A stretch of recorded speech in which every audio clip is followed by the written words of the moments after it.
नमस्कार. मी भगवंत कुलकर्णी. परखड सत्य यूट्यूब चॅनलमध्ये तुमचं सगळ्यांचं खूप स्वागत आहे. आजचा विषय म्हणजे कोल्हापूरच्या गोकुळचाच जो आपण काल विषय घेतला होता तोच पुढे आपण कंटिन्यू करणार आहोत. की गोकुळ हे आज इतक्या वर्षापासून कोल्हापूरमध्ये आहे, एवढं मोठं वरती आलेलं आहे. पण मग गोकुळ हे वरती का नाही आलं? कारण वरती आलं म्हणजे आज 4,000 कोटीचा त्यांचा टर्नओव्हर आहे आणि त्याच्यामध्ये मी ऐकून आहे की 500-600 कोटीचा भ्रष्टाचार आहे.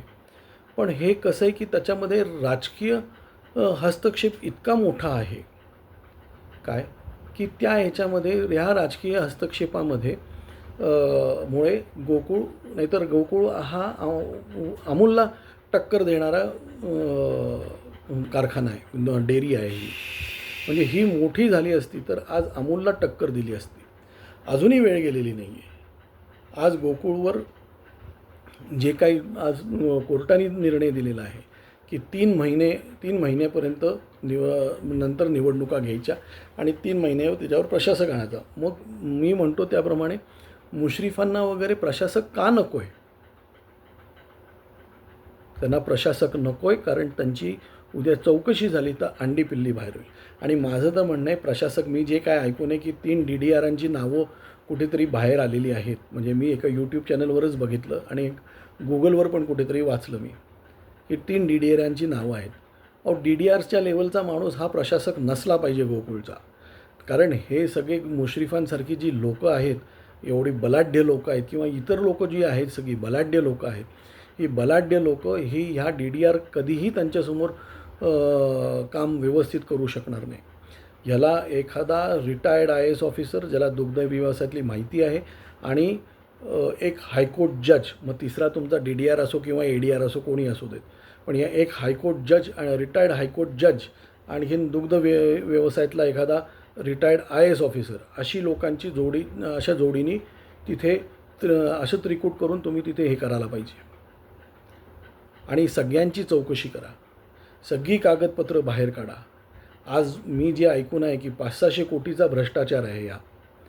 हा 500-600 कोटीचा भ्रष्टाचार कोणी केला आहे, कोण याच्या मागे आहे? म्हणजे मी एक असं ऐकून आहे, आजच मला काही बातमी मिळालेली आहे ती म्हणजे पुण्यामध्ये कुठेतरी एक दुधाचा कारखाना म्हणजे दूध डेअरी विकत घेतलेली आहे की जी दूध डेअरी यांना, त्या दूध डेअरीची किंमत साधारणतः 30 ते 40 कोटीच्या वर नाही आणि जी यांना बँकेच्या लिलावातून ह्या लोकांना माझ्या माहितीप्रमाणे 10 ते 15-20 कोटीच्या आसपासच मिळाले असते.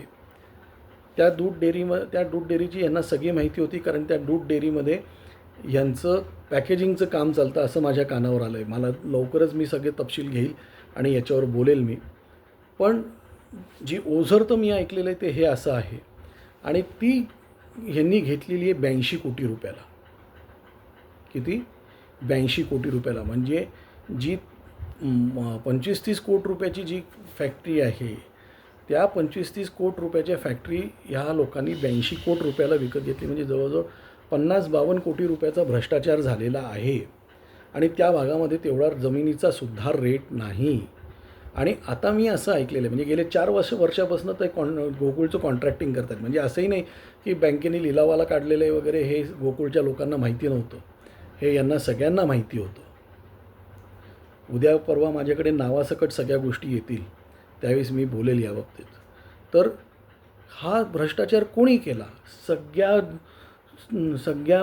यांना काय म्हणतात त्याला, संचालकांना जबाबदार धरा. त्याच्यामध्ये सगळ्या संचालकांची उलट तपासणी करा. माझी तर म्हणणं सगळ्या संचालकांची CBI चौकशी करा आधी, मग ED लावा.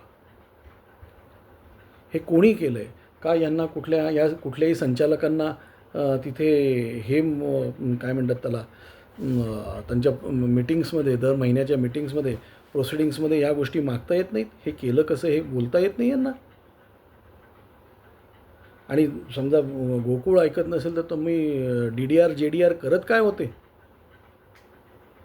आणि माझं तर म्हणणं हे ठीक आहे, हे संचालक आहेत, पण जे DDR JDR जी लोकं आहेत किंवा जे कॉपरेटिव्ह कमिशनर आहेत, जे यांच्याकडे लक्ष ठेवतात, ही लोकं तरी काय करत होती? या लोकांना हे दिसत नव्हतं? हे एवढ्या मोठ्या प्रमाणावर हा भ्रष्टाचार झालेला आहे हे दिसत नव्हतं? माझं तर म्हणणं आहे की देवेंद्र फडणवीसांनी याच्यात लक्ष घालावं आणि असे भ्रष्टाचार काढले असेल तर यांच्याकडनं पैसे या सगळ्या संचालकांकडनं, नुसतेच संचालक नाही, हे जे गव्हर्नमेंट ऑफिसर्स आहेत तिथे जे त्याच्यावर रिस्पॉन्सिबल आहेत गोकुळसाठी, त्यांनासुद्धा वेटीस धरून त्यांच्याकडनं पैसे वसूल करावे. कारण हा जो हे आहे काय म्हणतात त्याला, भ्रष्टाचाराचा जो हा पैसा आहे, हा शेतकऱ्यांचा पैसा, हा शेतकऱ्यांना तुम्ही प्रॉफिट म्हणून देता आला असता, तुम्हाला डिव्हिडंड म्हणून देता आला असता. हा शेतकऱ्यांचा डिव्हिडंड यांनी खाल्लेला आहे. आणि मुश्रीफ कधी आयुष्यामध्ये भाजपला वरती येऊ देतील? आज मुश्रीफ संपूर्ण याच्यामध्ये भाजपला संपवायला बसलेले आहेत. आणि मला देवेंद्र फडणवीसांचं आश्चर्य वाटतं की एवढं ते शिवाजीराव पाटील किंवा ते काय बेलवडे नावाचे गृहस्थ आहेत, हे एवढं पोटतिडकीने एवढ्या सगळ्या ह्यांनी बोलतात किंवा इतके वेगवेगळ्या लेवलवर या सगळ्या गोष्टी येत आहेत. आणि तुम्ही अजून कुठली ॲक्शन घेत नाहीत.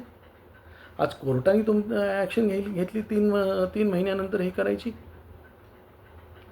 प्रशासक आणायला पाहिजे तर प्रशासक आणायलाच पाहिजे.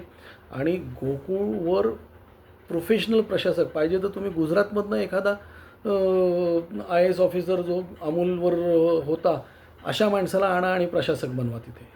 म्हणजे कायद्यात ती प्रोव्हिजन आहे की नाही मला माहीत नाही की गुजरातमधनं तुम्हाला आणता येतो की नाही, पण आणता येत असेल तर त्याला आणा, आणखीन त्याला बसवा, आणखीन सगळं फॉरेन्सिक ऑडिट करायचं. ऑडिट करून प्रत्येक पैशाला यांना तुम्ही, म्हणजे कालपर्यंत गोकुळ जे बिनविरोध येत होतं, आज हे यांची का. आणि जे प्रभाकर सूर्यवंशींनी एक व्हिडिओ बनवला होता त्याच्यामध्ये दिलेलं आहे की PPE किट घालून त्यांनी त्यावेळेस निवडणुका घेतल्या. काय गरज होती PPE किट घेऊन.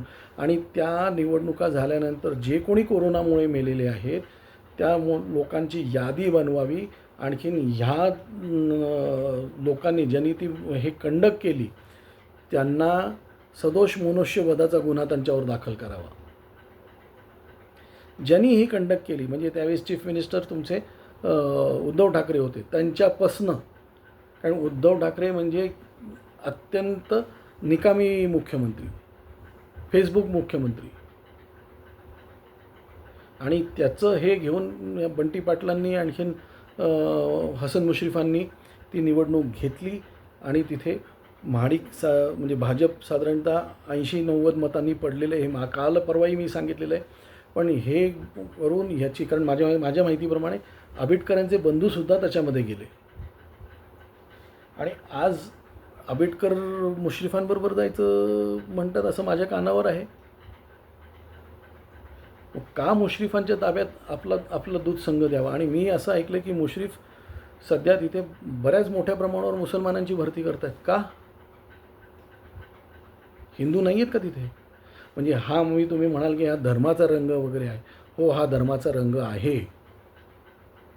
हा धर्माचा रंग आहे. हा गोकुळ ही कृष्णाची हे आहे आणि तिथे कृष्ण भक्तच पाहिजेत. कृष्ण हा गोप्रेमी होता. मुश्रीफ अँड कंपनी हे गोप्रेमी नाहीत. जे गाई कापून खाऊ शकतात ते गोकुळचं काय नंदनवन करणार. त्यामुळे हा भ्रष्टाचार बाहेर काढलाच पाहिजे. कोणाकोणाला ज्याला याच्यातली माहिती असेल त्यांनी मला सांगावी. मी ह्याच्यावर माझ्या यूट्यूब चॅनलवर नक्की ती माहिती हे करणार. मी शोधतोच आहे. मला मिळाली तर मी ह्याच्यावर माझ्या यूट्यूब चॅनलवर मी 100% टाकणार. आज एवढंच. धन्यवाद.